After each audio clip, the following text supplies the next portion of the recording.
Is the slide visible? Yes, sir. Okay. So this paper has been uploaded on Teams by Herkovitz and Strozinski. I hope I'm getting the pronunciation right.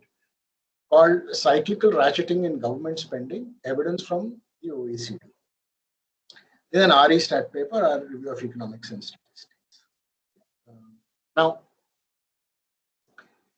there are going to be references made to some earlier papers which we have not yet discussed, but we will be discussing one particular paper to which we will be making a reference today in the next class.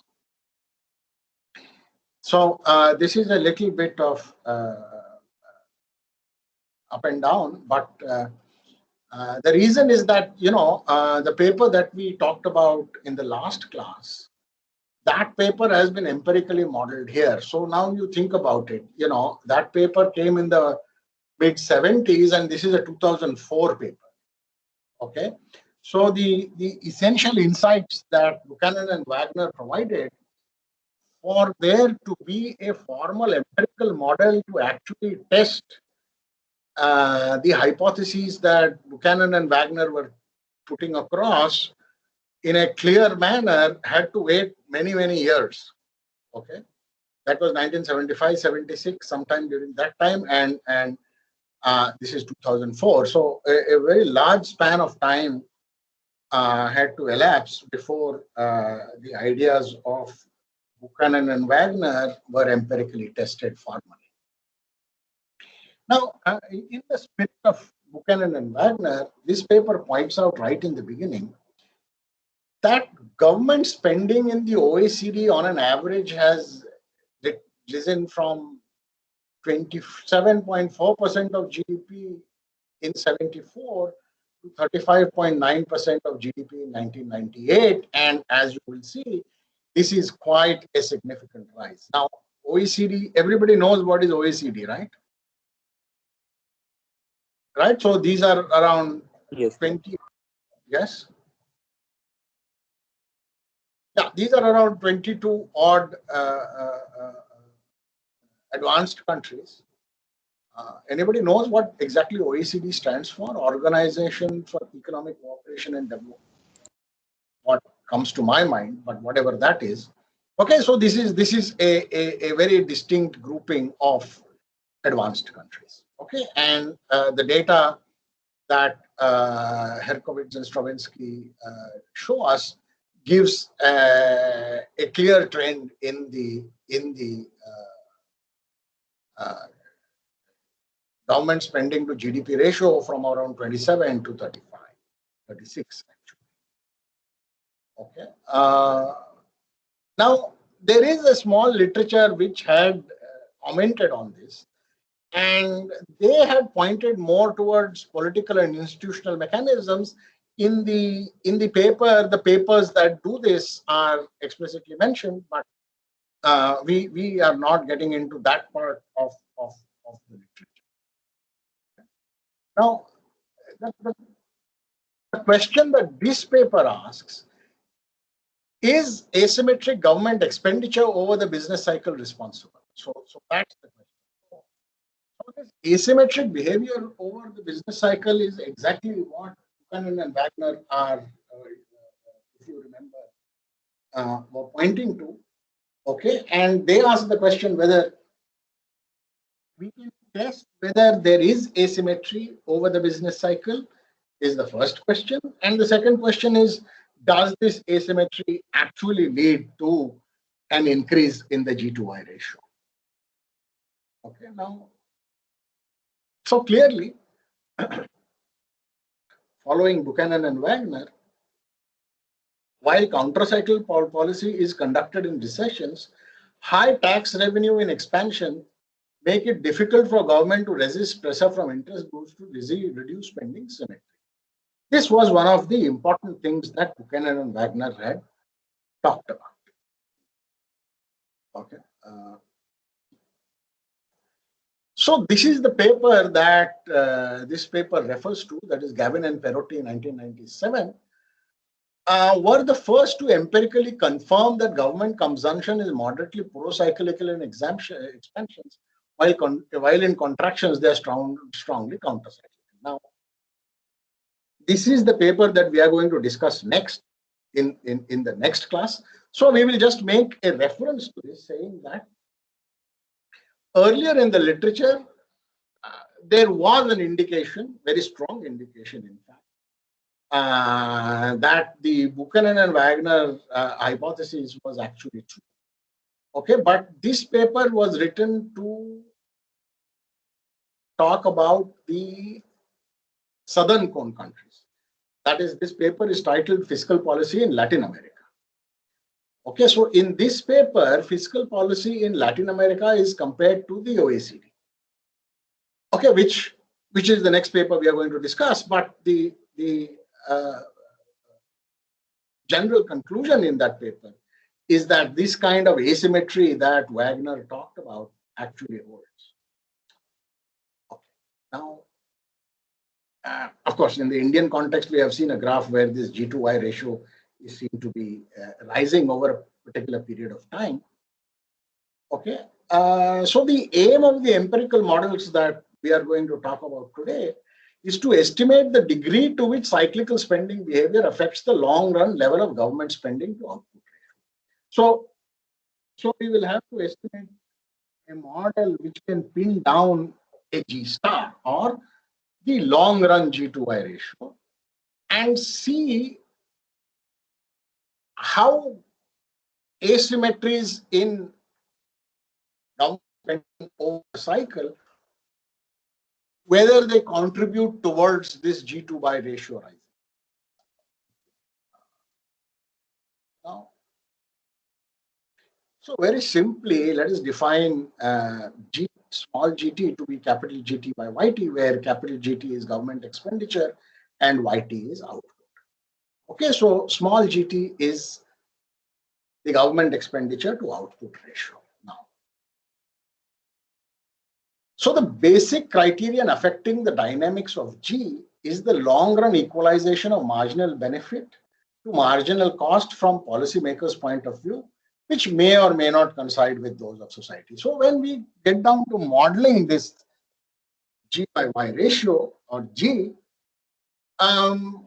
we have to start from the basics. That is, we have to start from an equilibrium model which tells us how this G star is going to be identified. Now, one obvious way of doing it is write down a marginal benefit function, write down a marginal cost function, equate them, and see what you get.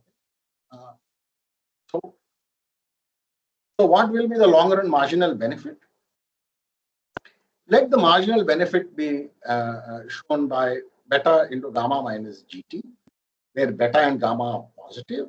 Okay, so you will see immediately that this marginal benefit decreases with G, and gamma is the bliss level after which government expenditures have a negative marginal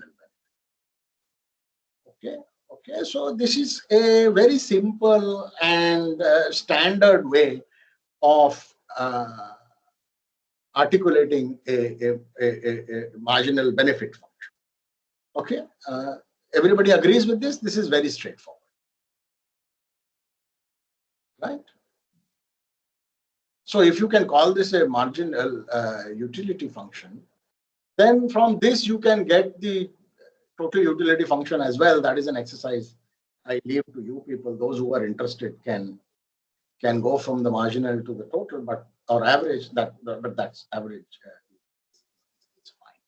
So this is our marginal benefit function.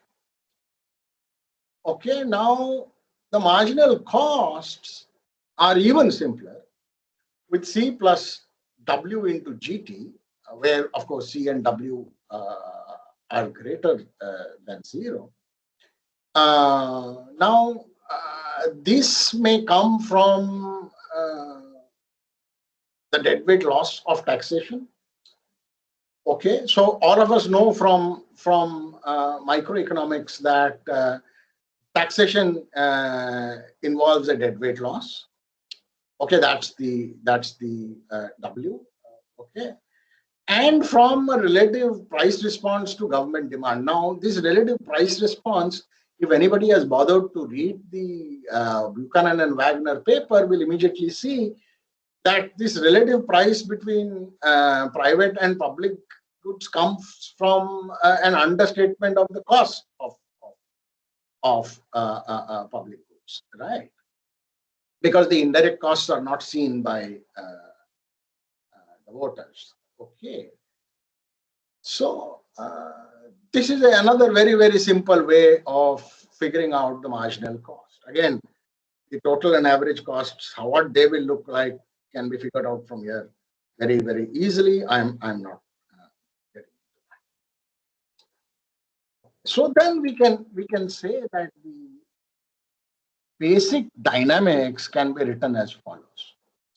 Okay, so if we take the first difference of the growth rate of GT, okay, and that is equal to a pi, we will just define pi, and which is the difference between the two. Okay, the benefit and the cost. Obviously, if it is optimal, then this must be equated to zero. But this is the way we can state it right now.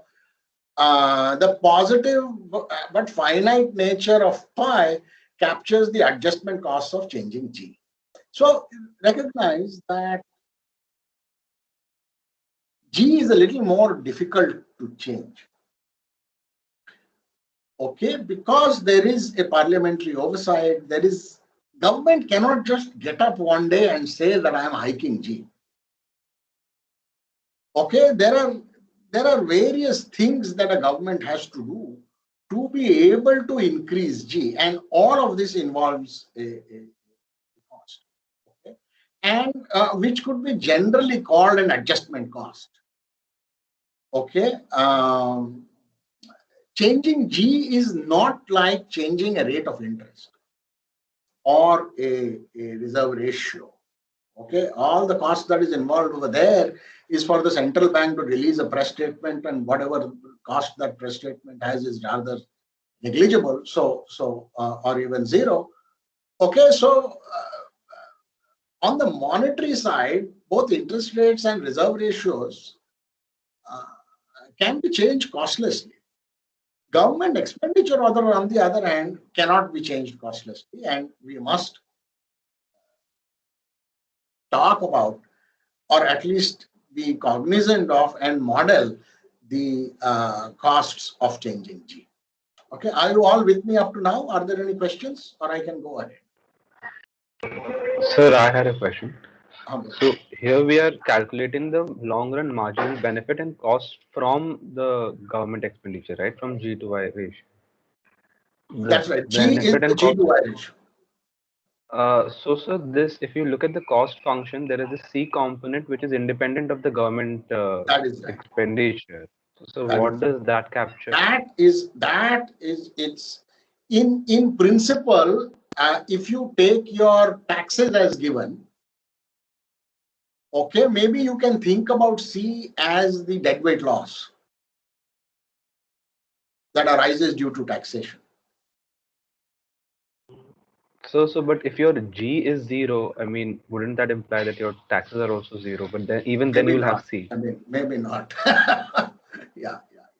The taxes will always be there. No, that means if government may not spend, but it has to tax to remain a government. And again, a government not spending is unimaginable. That means the government does not exist.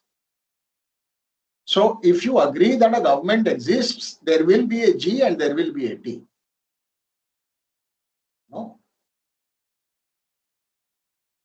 it is impossible, right? I mean, mathematically you can talk about it, but in reality it is impossible. That means the government does not exist.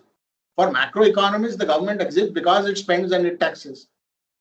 For us, there is no other reason for the government to exist. Okay, so that is fine. It's not a really serious or big issue here. Okay, actually, if government spending is zero, then everything just disappears. No, government is non-existent. Politicians, bureaucrats, nobody gets any salaries. So I don't know what you're talking about. No, no, sir. I was just looking at it mathematically. Yeah, yeah. So that is fine.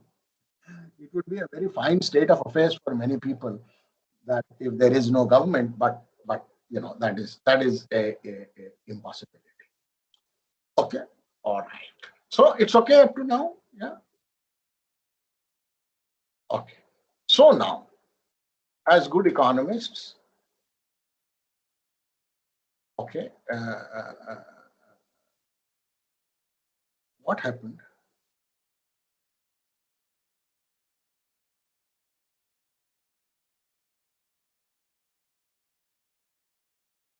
All right.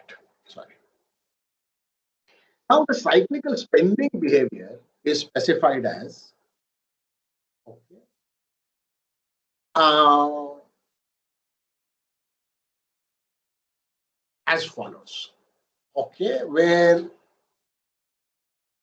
del GTC is alpha 1 into del YTP and alpha 1, alpha 2 into del YTN. Now we will just talk about what this del YTP and N are, but notice P is positive, N is negative. So now what you can do is you can take the average YT and subtract it from the actual YT. Okay. And if it is a positive number, you can call it an expansion. If it is a negative number, you can call it a contraction. This is one very simple, straightforward way of doing it. There are many other ways of doing it. You could use the Hodrick-Prescott filter, okay, and retrieve the positives and negatives from it. If that is not good enough, you can go to the standard old way of looking at peaks and troughs. Okay, that is another way of doing it.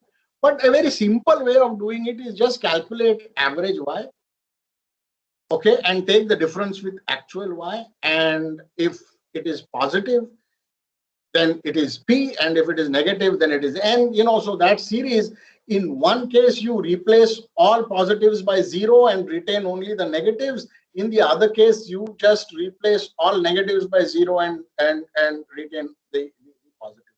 So a simple series of differences from the mean can be converted into two series, one having only negative and one having only positive numbers, the rest being 0. And if you add the two, you will get the difference from them. So that is the idea. Is this clear? Or you can use a Hodrick-Prescott filter. That also can be done. Is it clear what we are doing? So, sir, in that case, this delta YT is the deviation from the mean, is it? That is right. Okay. Deviation from the mean, either the mean is just the mean, or it is the Hodrick-Prescott trend, or it is some other way of figuring out the business cycles. Sir, then how are we capturing alpha 1 and alpha 2? We are not capturing, we are just specifying that responses of the positive numbers to a change in G is alpha 1, and the responses of the negative numbers to the change in G is alpha 2. Correct? Yes, sir. Yes, sir. Is that okay? All right. Any questions here? Okay. Now, in whichever way we do it, either you take an average or you take the HP filter or some other way of figuring out the cyclical movements.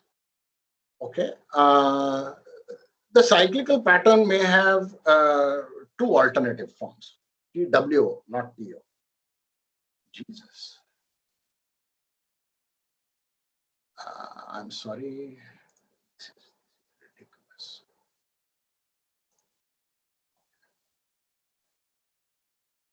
Okay.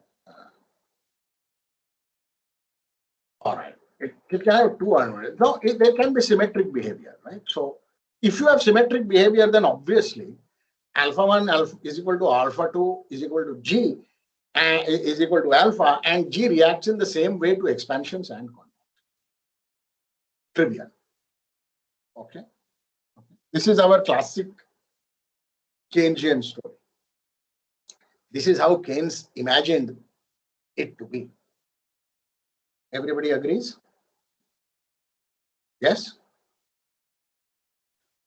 Or, obviously, when alpha is equal to 0, the evolution of G is unrelated to the cycle. So this is an option that you must keep, right? Because you can have governments which are not stabilizing at all, right? So their government spending has nothing to do whether you are in a recession or you are in a boom. So notice that the positive numbers represent a boom, the negative numbers represent a recession. Okay, but there can be a scenario where alpha is 0. Okay, so government spending is doing something else. It is not attempting to stabilize the business cycle. Okay, nothing could be simpler than this.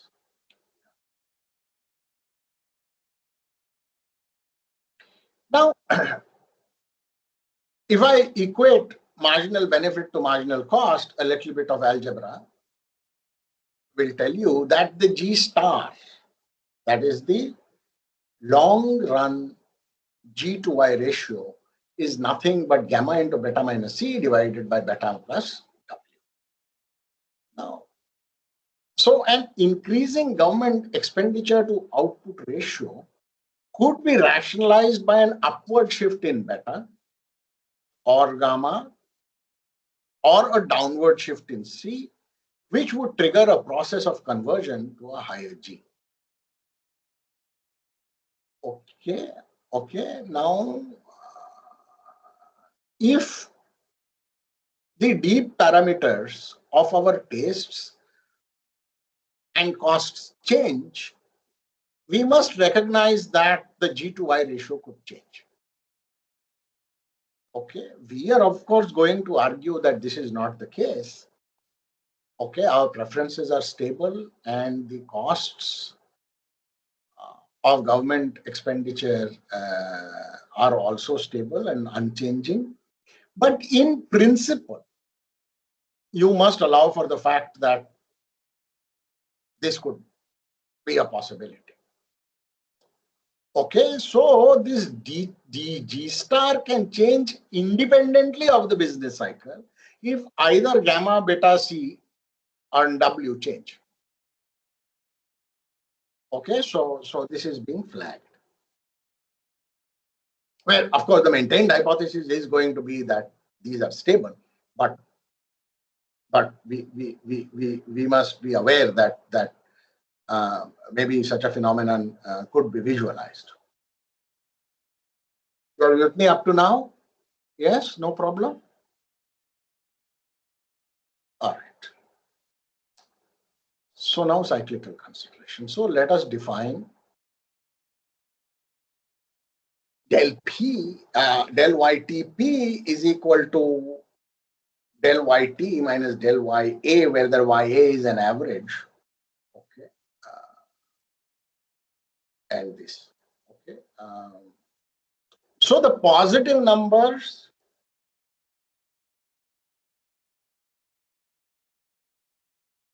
so now what will happen? You know, the positive numbers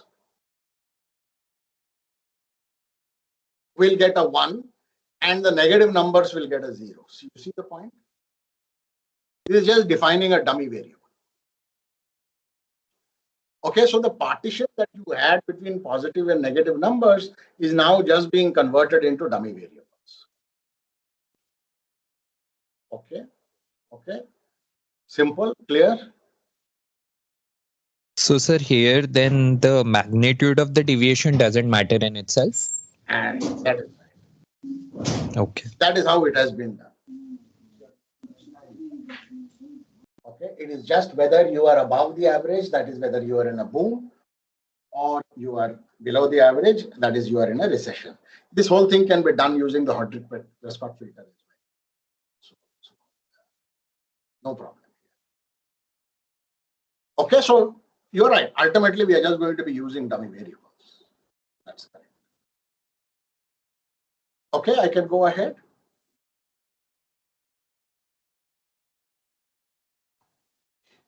So when alpha is greater than 0, G increases in expansions and decreases in contractions. And we have a pro-cyclical fiscal policy. Do you see that? Okay, just go back. So when this alpha, okay, is if you just write this down on a piece of paper, it'll be easier for you to figure it out. Okay, so when alpha 1 is equal to alpha 2, okay, and alpha is greater than 0, G increases in expansions and decreases in contractions, and we have a pro-cyclical fiscal policy. Okay. When alpha is less than 0, G decreases in expansions and increases in contractions, and we have a counter-cyclical fiscal policy.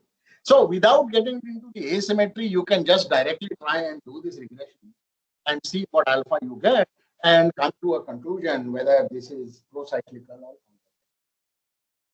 Okay, very easily done. Many papers before this have actually done it. Okay, so you can actually test whether you have a counter-cyclical or pro-cyclical fiscal policy. A pro-cyclical fiscal policy would accentuate the business cycle, leading to much larger welfare losses than a pure business cycle imposed welfare loss. And a counter-cyclical fiscal policy actually obviously tries to mitigate the business cycle and therefore attempts to reduce the losses that business cycle fluctuations involve. So symmetric cyclical spending can result from the implementation of Keynesian economic policies in an idealized environment, that is a social planner who is free of short-sighted considerations. So this can be the Harvey Road story which Keynes tried to speak. Okay. This type of behavior could reflect, for example, an optimal cyclical pattern of public investment or unemployment benefits that produce a efficient job search. Okay, so all of you know that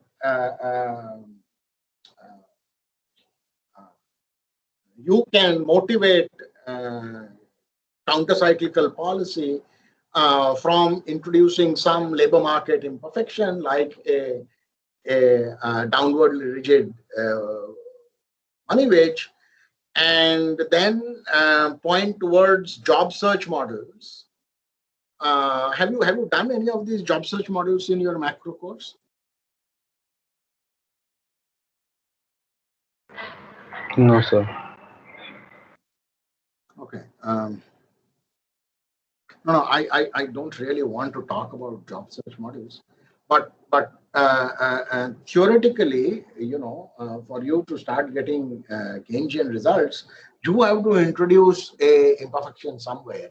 So a standard way of doing it, even in basic standard texts, is to have a downwardly rigid money wage, right? So if you have a downwardly rigid money wage, then how do people move in and out of employment? To model that more clearly, you use standard job search models. So they are employees who are looking for jobs and their employers who are looking for jobs, and there is a search cost involved in matching these two. Okay, so that is how that story goes. I don't want to get into a detailed discussion of efficient job search, but this is something that standard macroeconomics talks about in some detail. Okay, are you with me up to now? So just one clarification. Here we have assumed alpha 1 is equal to alpha 2, or have we Correct. got it from No, the we have result? assumed alpha 1 is equal to alpha 2. Symmetric cyclical spending. Correct. We are only talking about the case where alpha 1 is equal to alpha 2. And that is why we are only talking about alpha. Okay. Yeah.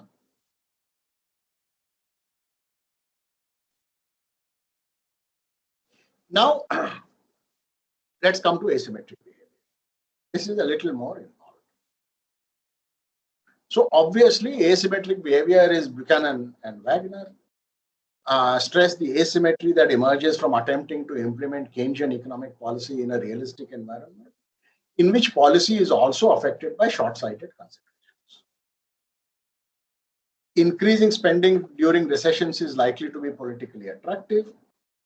In expansions, however, a symmetric reduction of spending is hard to implement since tax revenues abound. Powerful interest groups, which may represent acute needs from their own point of view, are unlikely to be convinced that available tax revenue should be put aside because that is the right time to be thrifty. So this is our standard winners, losers from the Buchanan and Wagner story.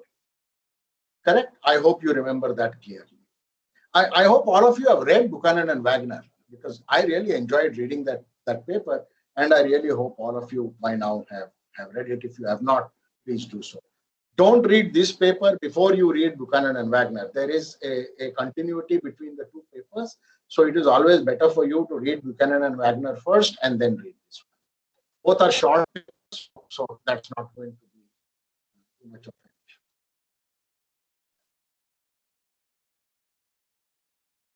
Now, this implies that alpha 1 is greater than alpha 2. Okay. Now, fluctuations in output growth are accompanied by increased government spending to output ratio over time. Okay. Now, this is an empirical fact that they have just talked about. The quantitative importance of this mechanism can be measured by the ratcheting coefficient. Now, they are going to define what is called a ratcheting coefficient. And what is that? That is a phi, which is equal to alpha 1 minus alpha 2.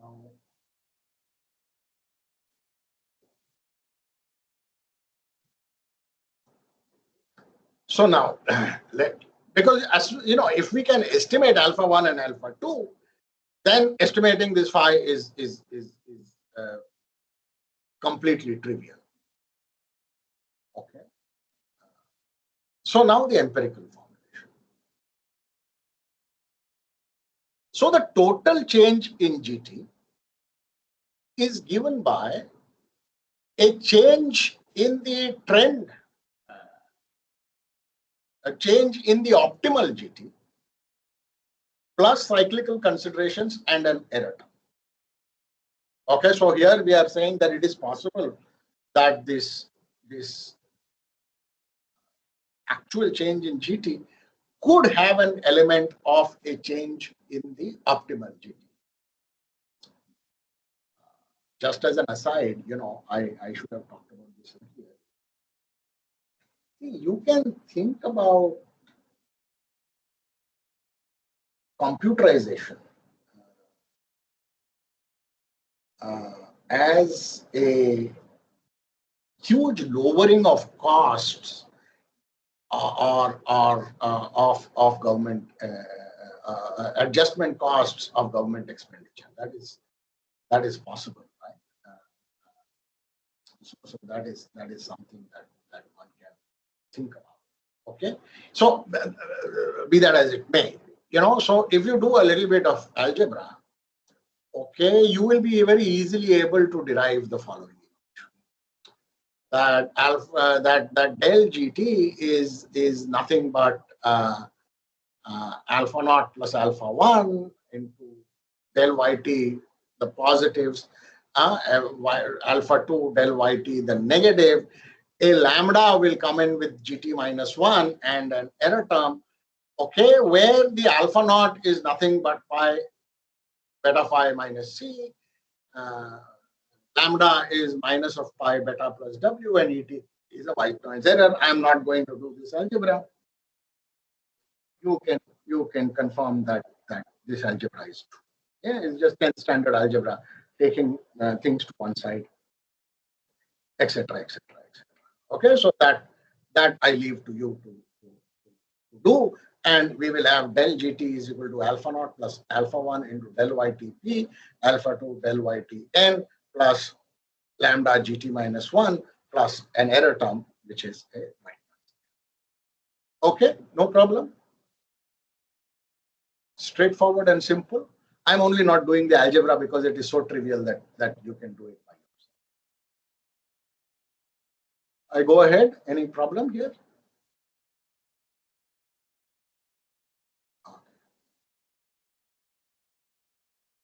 Now, just as an explanation, so if you can just write down this on a piece of paper so that as we go along, you can make sense of the discussion on the basis of these equations. Okay, so just write this down. Okay, for ready reference, so to speak. All right. So assume that elasticity of tax revenue with respect to output is 1. Okay, so 1% increase in output leads to a 1% increase in tax revenues. In expansions, all tax revenue is spent and G remains constant. Okay, so that is alpha 1 will turn out to be 0. Okay. Now, in recessions, spending grows at the normal rate and correspondingly alpha 2 is equal to minus 1. Okay, now if this were true, this is just an example. We are not saying that these numbers will actually, the estimation will give you these numbers. No. Just to understand how these equations will work, we are just making some assumptions to just work out arithmetically as to what will happen. Okay, and therefore now in this case, the ratcheting coefficient is what? Is 1, correct? Okay, so in this imaginary case, the ratcheting coefficient is going to be turning out to be 1. In the terms of drift of G over time after 2 years, with del I alpha P will to be equal to 0.01 and del YTN to be equal to minus 0.01, and the other government spending to output ratio is higher than previously 1%. Now, if you see, if you put these two numbers in and work out the G, actual G to Y ratio from these equations, you will immediately see that the government spending to output ratio is higher than previously by 1%. Okay, so if you assume these things, okay, this asymmetry very clearly will lead to a rise in the G to Y ratio. Do you see the point? Okay, with these asymmetries in place, that alpha 1 is equal to 0 and alpha 2 is equal to minus 1, you will immediately see that over 2 periods, over 2 years, if you assume the 2 years to be P and N of this nature, the data to be of this nature, then after 2 years, you will get a rise in the G to Y ratio by around 1%, by exactly 1%. That is why the numbers are taken in such a way that it turns out to be 1%. Okay, this is not to be taken seriously in terms of data. This is just an arithmetic example to show how that drift is going to arise. Are you with me here? This is really very simple. There should be no problem here. Actually, it is disarmingly simple. Okay.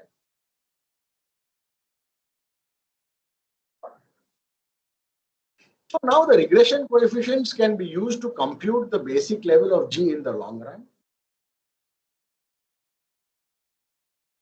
We know that G star is equal to beta alpha minus C, beta plus W, okay, or you can call that minus alpha naught by lambda.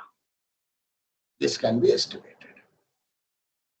The actual long run ratio can be estimated from equation 3 by equating del GT and ET to 0, the cyclical variable to their average levels, and solving for GT minus 1. Okay, so what is equation 3? I should have written this equation here. This one. Okay, so this is equation 3. Okay, that is alpha naught plus alpha 1 Okay, and the white noise error and okay, now the actual wrong run ratio can be obtained from equation 3 by equating del GT and ET to 0, the cyclical variables to their average levels, and solving for GT minus 1 in the long run. So this is really trivial. From your estimates, you can actually get to a G star. So the actual government expenditure to Y ratio GA is nothing but this. Okay. Given that average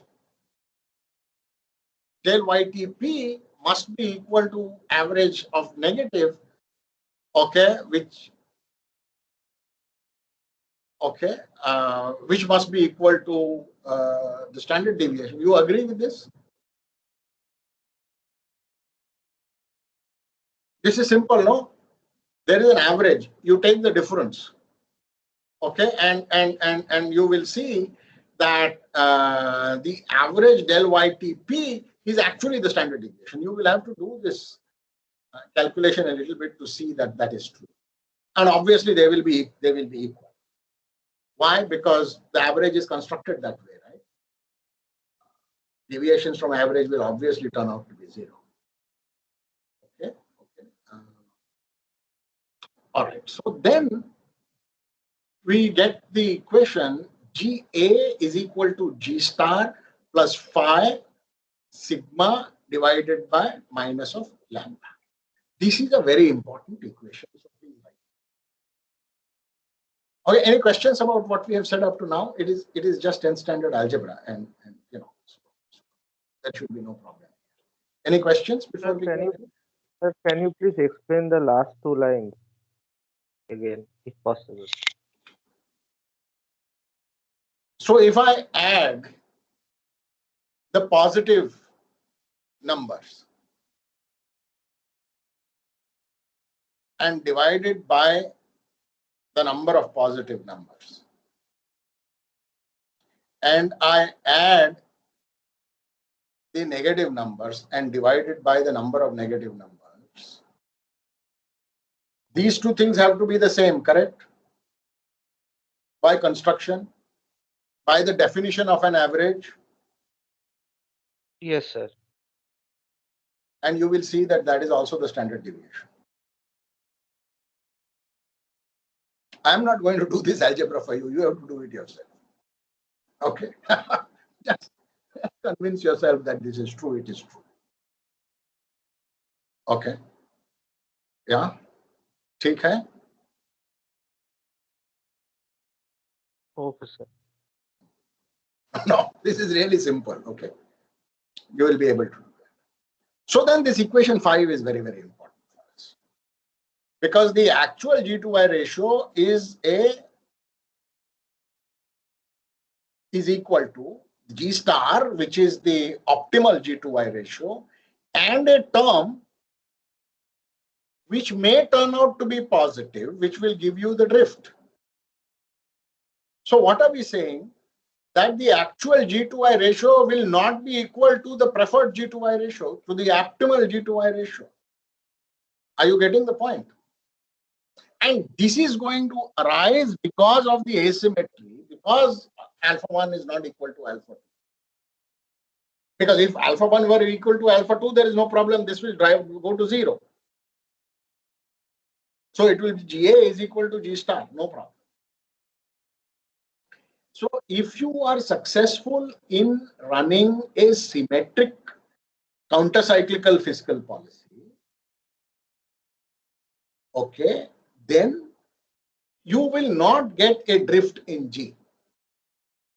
Because phi sigma divide, because alpha 1 will be equal to alpha 2, so phi is 0. You need not think about anything else at all. Okay, but given that phi is not equal to 0, okay, then you are going to get a drift. Assuming that phi is positive, then you are going to get a drift. Okay, okay. Do you see the point? With symmetry, GA is equal to G star. With asymmetry, this phi is not equal to 0. So GA will not be equal to G star. That is the main story behind this equation 5. Are you all with me up to now? Yes? Straightforward, simple? Okay. Hence, the long run government expenditure to output ratio is higher than G star if there is cyclical ratcheting. So that last term over there is what he calls cyclical ratcheting. Yes. Okay. Have you heard of a ratchet effect in macroeconomics apart from this one? This is one other ratchet effect. But there is another ratchet effect in simple basic macroeconomics, no? In your undergraduation, you must have heard of it. In what context? Does anybody remember?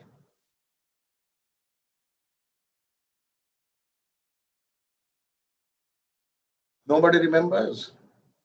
Undergraduate macroeconomics of bhul gaye. Okay. Do some going back to your textbooks to see what that ratcheting effect is. But over here, it is with respect to a different.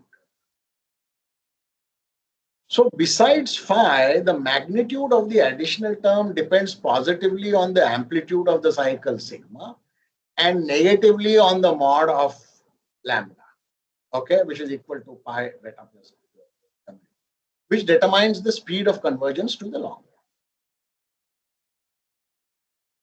The higher lambda, the higher pi beta or W, the sooner upward ratcheting is balanced by the downward effect of the higher level of spending. So this is just interpreting the very straightforward algebra. That is.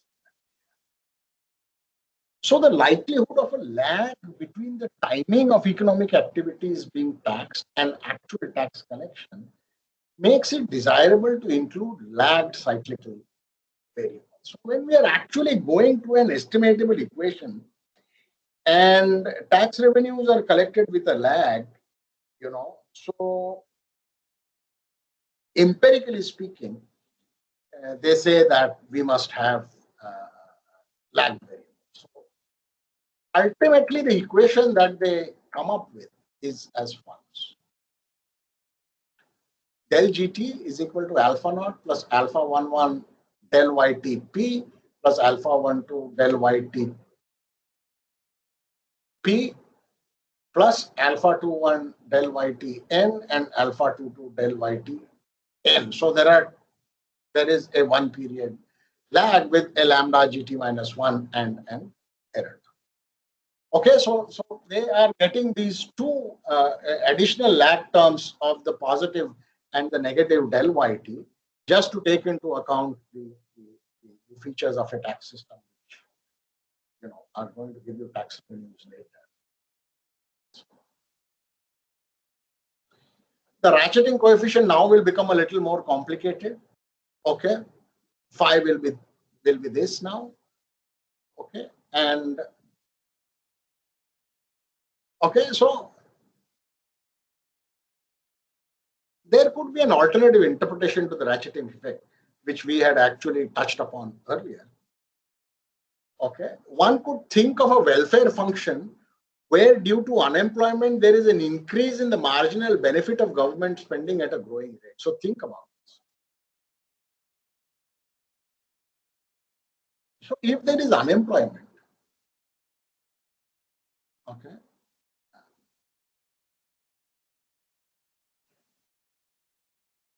you can think of a benefit function which is of this nature. Okay, and if the benefit function is of this nature, you will automatically spend more money in a recession, okay, than what you would do in than the amount of cutback that you would want in a boom. Okay, so if you have a welfare function where because of unemployment there is an increase in the marginal benefit of spending at a growing rate, then of course you can actually rationalize this kind of a story.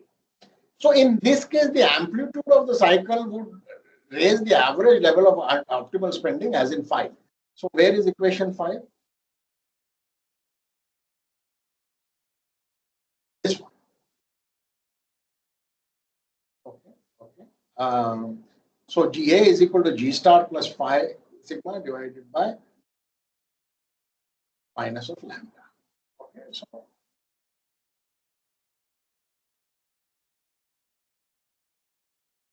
okay. Yeah. So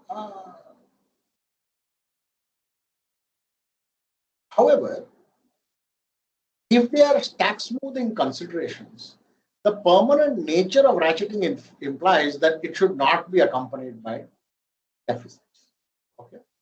According to Barrow's 1979 tax smoothing hypothesis, and I have talked a little about this in my initial classes, because ratcheting is known as now Barrow's, of course, is a rational expectations model. Now, because ratcheting is known in advance, a welfare maximizing government would raise the tax rate at the beginning of the planning period, generating an initial surplus. So, obviously, in a rational expectations framework, because this ratcheting would be known to everybody, governments would move in advance to counteract this ratcheting. Okay. The above discussion is based on the assumption that cyclical variables are exogenous.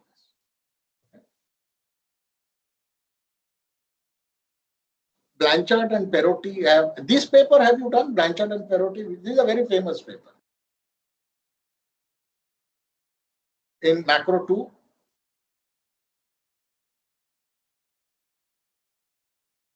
Where they estimate using US data small but persistent effects of government spending shocks on all.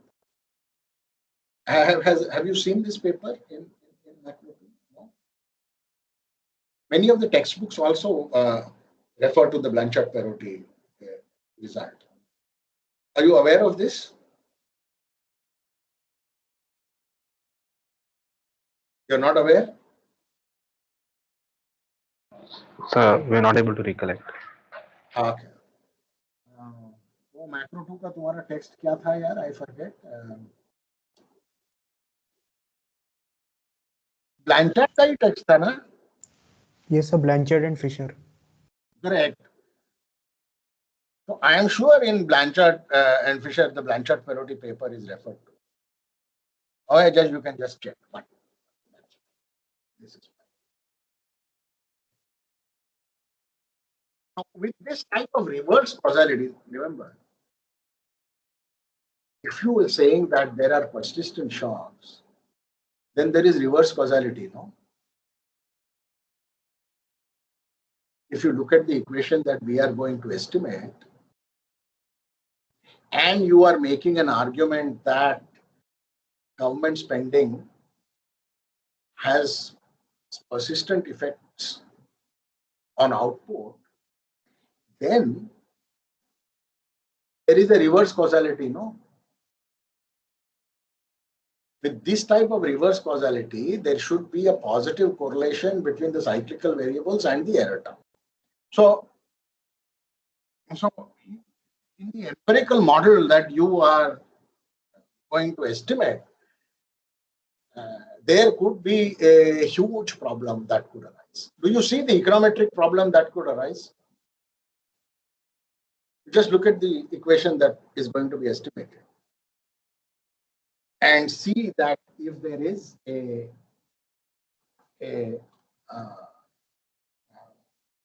if government spending has persistent shocks on output, okay, then there could be serious difficulties with the model. Sir, so there is endogeneity, right? Correct. Reverse causality is basically that. Okay, and that is going to give you some trouble with your error term and the cyclical. And that can play havoc with your estimates. Agreed? So this is an economic Yes, sir. difficulty that we have to flag up front. And obviously, if you go ahead and still do it, the estimated coefficients will be biased.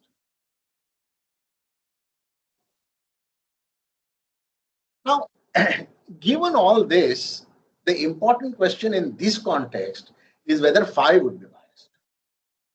No, because ultimately that's what we are bothered about, correct? Now, if output growth is symmetric around the average, and in a parallel fashion, government spending affects output symmetrically, there should be no bias in the estimate of phi.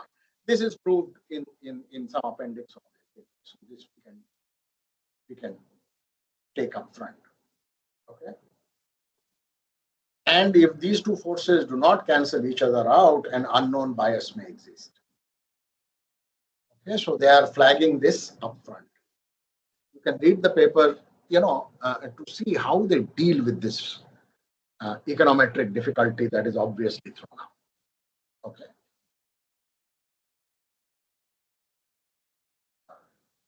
Now let's go to the data. 22 OECD countries, period between 1975 and 1998, they have yearly data.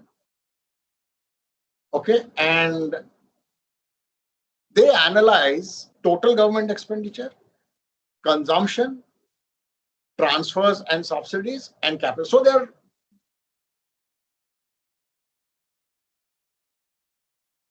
they take one total and three subparts of that total. Okay.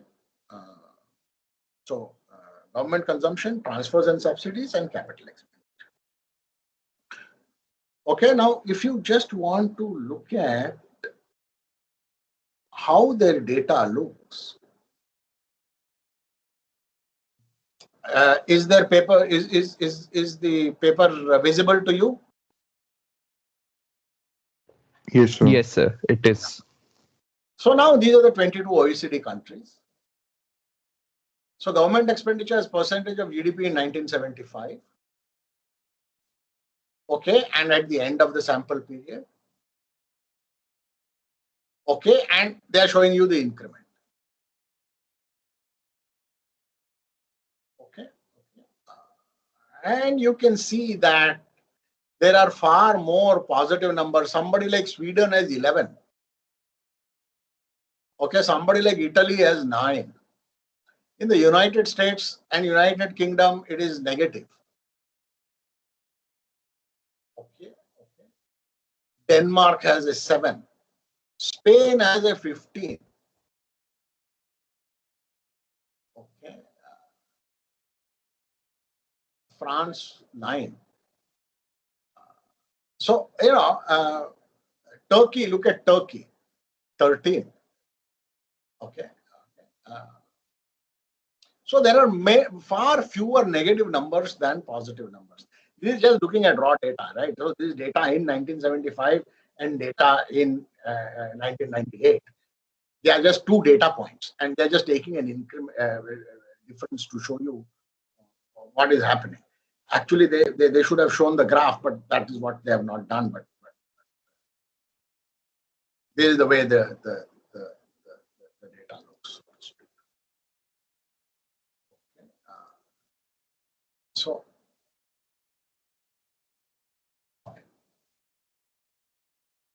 the paper reports evidence that prolonged spending in government expenditure output ratios is partially explained by cycle ratcheting, whose accumulated effect is estimated to be around 2% of GDP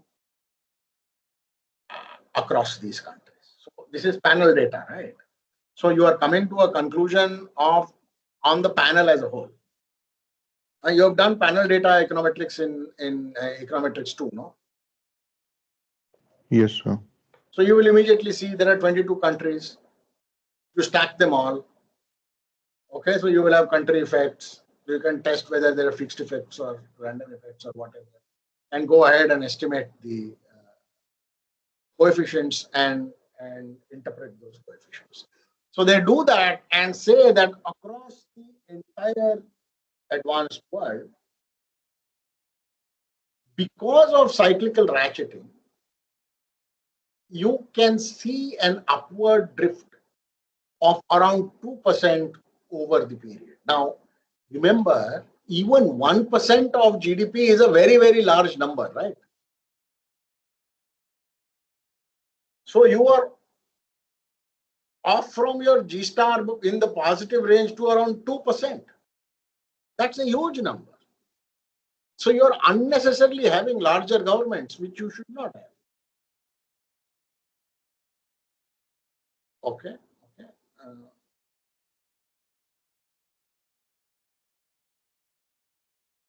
Government spending to output ratio tends to increase in contractions, and its reductions in expansions is only partial. So now, how do we see this? Let me show you the estimates. Now see here. Sir, I Ah. have a doubt here.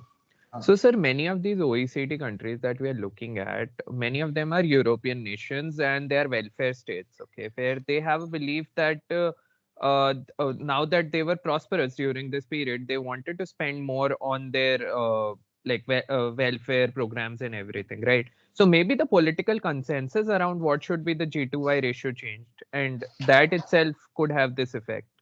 No, it couldn't. Okay, we will come to that. Because you are going to estimate a G star, right? So are you trying to tell me that over this period, okay, they are all already rich countries, maybe except Turkey. Okay. This data begins in 1975. These are, so if you forget about Turkey for the time being, okay, these are all well-established democracies except Turkey. So I'm always confused as to why these guys put Turkey. I mean, the political system in Turkey was really, I don't know, could it be called a democracy in terms of continental Europe or US? I have my doubts, but they have put it there, but I don't really know. Okay, so forget about Turkey for the time being. But the rest of them are all stable democracies. Okay, the rest of them are all stable democracies.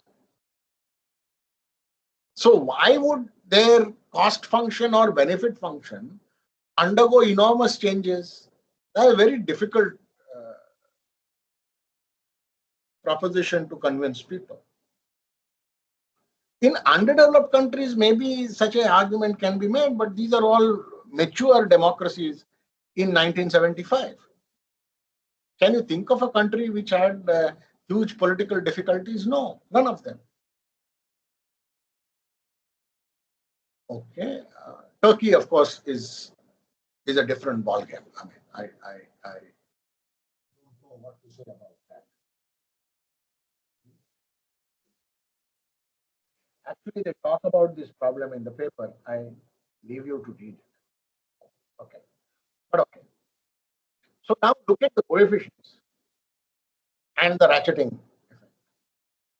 Okay, so this is GLS,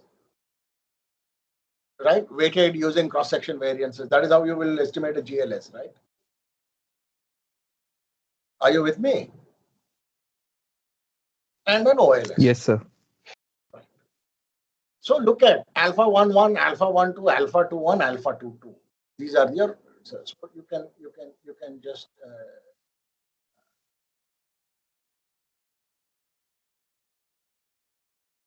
okay, you can just come here and see. Okay, so let's see this. Spending in contractions, therefore, can be described as an active Keynesian type countercyclical policy. For expansions, the coefficients in the benchmark was 0, implying that spending grows at the same rate, higher than normal output, whereas the corresponding estimate of alpha 1 plus alpha 1 is minus 0.71. This means that spending is actually expanded only 0.029% for each percentage point in output growth above normal. This estimate reflects, okay, this means the spending, okay. This estimate reflects sizable surpluses and expansions rather than a balanced budget as in the benchmark example. Okay. However, the surpluses are not large enough to offset deficits in the contraction. So the whole point is, number one, these coefficients tell you that fiscal policy is counter-cyclical. You agree? You just look at the coefficients, look at the model that you have. Okay, okay.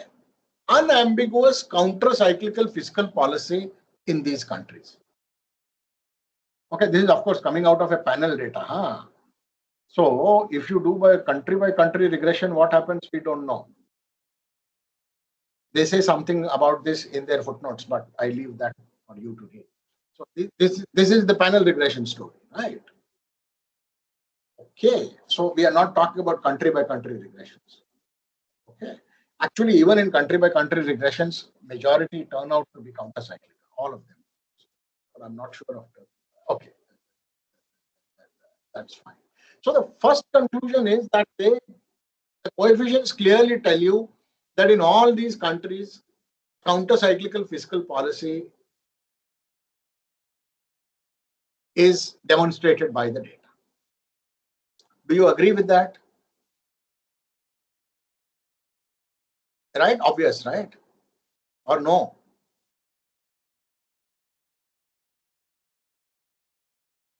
You agree?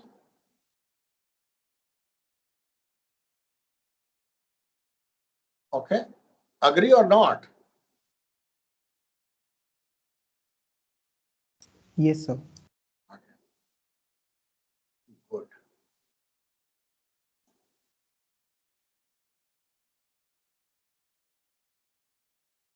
Okay, is around 2%. Okay, and its reduction in expansion is only partial. GLS and OLS. Okay. The estimate of 5 for total government expenditure is 1.07 and significant, implying the presence of cyclical ratcheting. Okay. There is an indication of strong counter-cyclical movements in expenditure, but surpluses in booms are far less than the deficits in contractions, leading to ratcheting. This is what will lead to the ratcheting, right? This is the asymmetry that they wanted to unravel in the first place. Sir, one doubt, why are we using GLS here?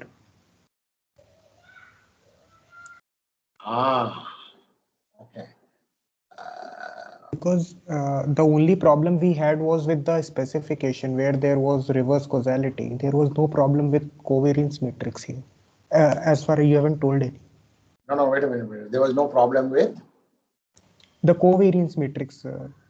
I mean, no autocorrelation, no non-constant variance, nothing like that. Okay. So why are we using GLS? Let me just show you now. Okay, let's go back to the paper. So is there a huge difference in the estimates? In some cases there is, right? Yes, sir.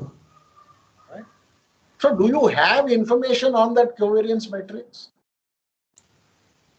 You don't, right? Yes.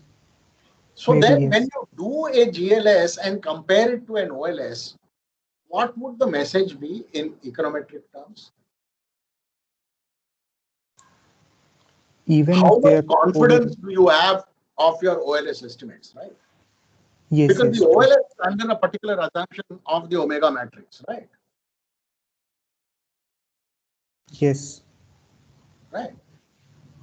Sir, because I was thinking, since there is reverse causality, so what should have been done here was instrumental variable, not GLS. Maybe GLS is also right, as you're saying.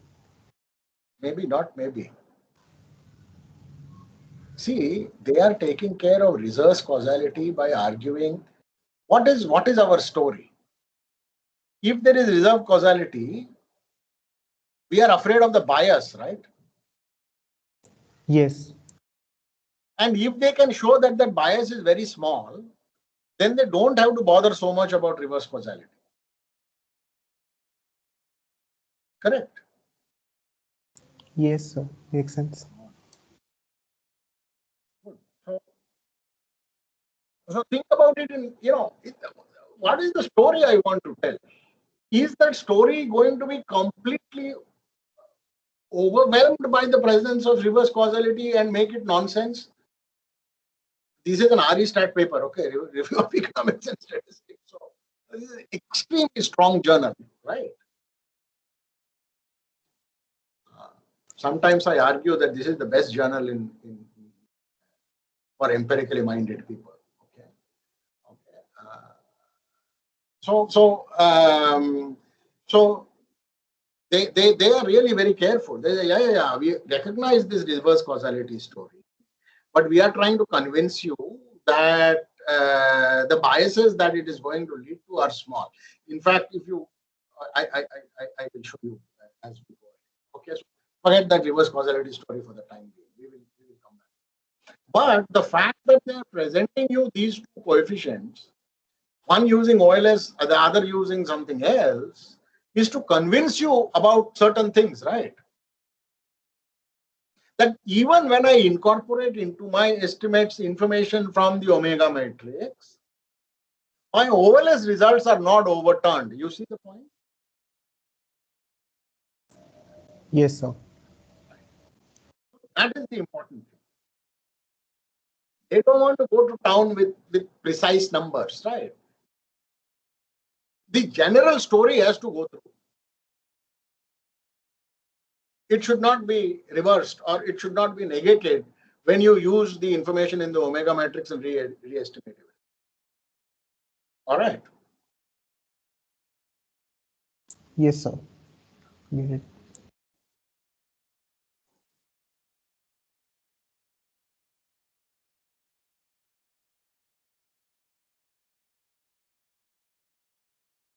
So there is an indication of strong counter-cyclical movements in expenditure, but surpluses in booms are far less than deficits in contraction, leading to ratcheting.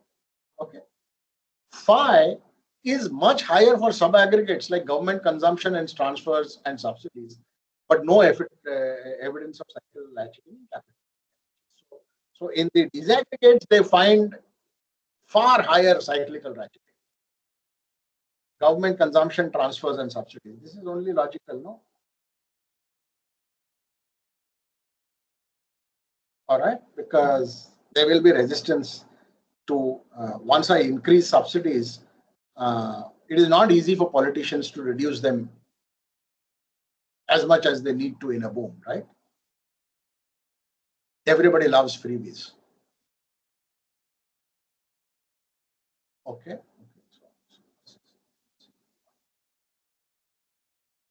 Both government consumption and transfers and subsidies show strong counter-cyclical movements. This is important. Okay, for everything, they get strong counter-cyclicality. Not for everything. For total consumption and transfers, they get very strong counter-cyclicality.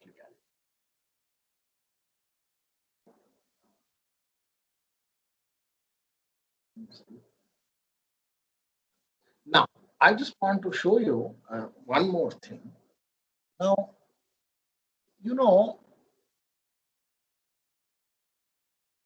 they decompose, expenditure decomposition, this, that, and the other, but there are two other things that they do. One is that they use a dummy called weak, which talks about the strength of budgetary institutions for fiscal outcomes. Okay, and this weak dummy was given by Rubini and Sack in 1989. So use that dummy, and they also found that this dummy is important. Okay, the dummy variable itself captures the differential G star associated with weak government. So you can go through this and see how a basic result can be taken to higher levels of a sophistication. Okay, I want you to read these parts by yourself, but I'm just showing them to you. Okay, I have very, very simple empirical model. Okay, I estimate it and convince you about something. Then I say that let me look at the literature. Are there some other factors that could be talked about? Yes. What is the strength of the fiscal institutions? and budgetary institutions in your country? Has anybody measured it? Yes, Rubini and Sachs measured it. Can I put it into my model and see how robust my model is to this? Can I get a good story out of it? They do that and show you. I want you to read this by yourself and see that the conclusions that they come to. And more importantly, remember that was a big event in the 1990s, right? The Maastricht Treaty. It was signed in 1991, where all these European countries came together. Okay, what difference does that make to my model? You have to read this by yourself. I'm just showing it to you. You know, the thing is that when you conduct a empirical exercise, how do you convince the world that my story is robust? These are the ways in which the literature has developed as to what people do in terms of convincing the world about the robustness of their results. Okay, I want you to read this by yourself. I'm not going to talk too much about it. But as we are offline, I can show you the parts of the paper where this is discussed. So I'm not even going to tell you what conclusions they are arrived at. You should read it yourself.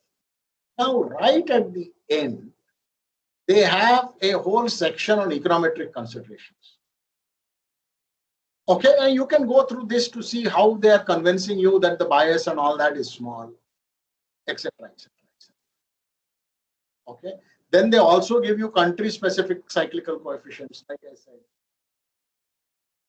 Okay, okay, and I had pointed to Turkey. No, you can just see what happens. I'm not going to go into the results in detail.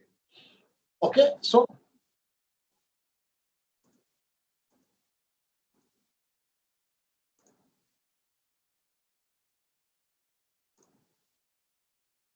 now, you know, this is a very classic paper in which a very, very simple intuition provided by Buchanan and Wagner is taken to a panel data,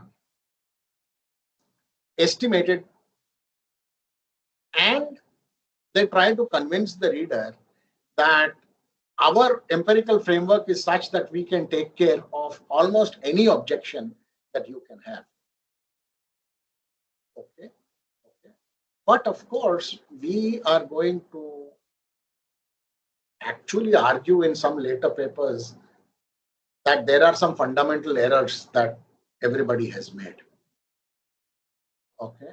Okay. And those fundamental errors are so breathtakingly simple errors that one wonders as to how they were made.